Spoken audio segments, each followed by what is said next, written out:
This is problem 329. It's from page 131. The two surfaces of a 2 centimeter thick plate are maintained at 0 degrees Celsius and 100 degrees Celsius respectively. If it is determined that heat is transferred through the plate at a rate of 500 watts per square meter, determine its thermal conductivity. All right, this is problem 29, and we're essentially given a plate that has conduction. So there's conduction of heat through this plate. Let me sketch it. So heat's just flowing through this plate.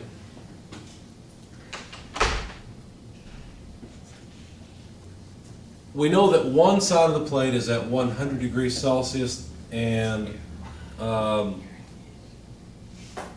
the rate of heat transfer per area is 500 watts per square meter.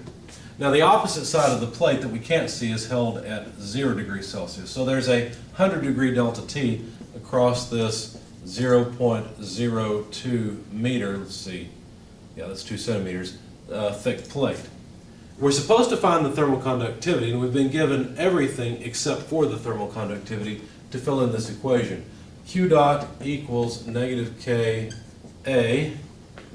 dt by dx. Now, in this equation, this is just Fourier's rate equation, or the conduction equation. So this is modeling conductive heat transfer. And the piece that we're looking for is this piece, but what are we going to do with the dt and the dx? Well, let's define a coordinate system, and we always define a positive x coordinate in the direction of heat transfer.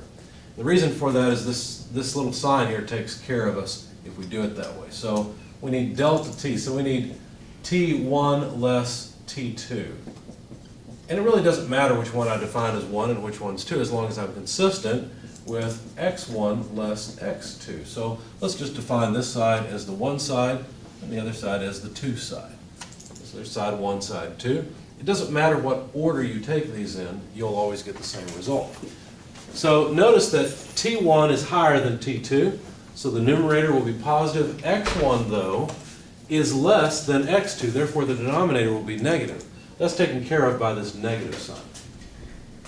So if we solve for the thermal conductivity K, then what we'd find is negative Q dot conduction per area multiplied by x1 less x2 over T1 less T2.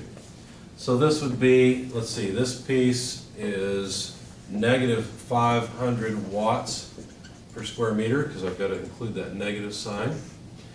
And then times x1 less x2, well, let's see, x1 is 0, x2 therefore is negative 0, or I'm sorry, x2 is 0.02 meters over here, and the negative sign is going to make it look like it's a negative number. But then T1 is 100 degrees Celsius, T2 is 0 units degrees Celsius, and everything should work out. Now let's see.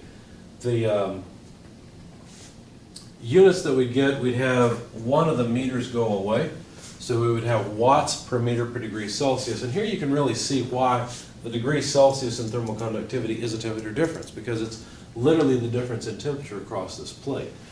Anyway, if you plug this into your calculator, you'll get a number, and the number is 0.1 watts per meter per degree Celsius, and that's the thermal conductivity of this plate.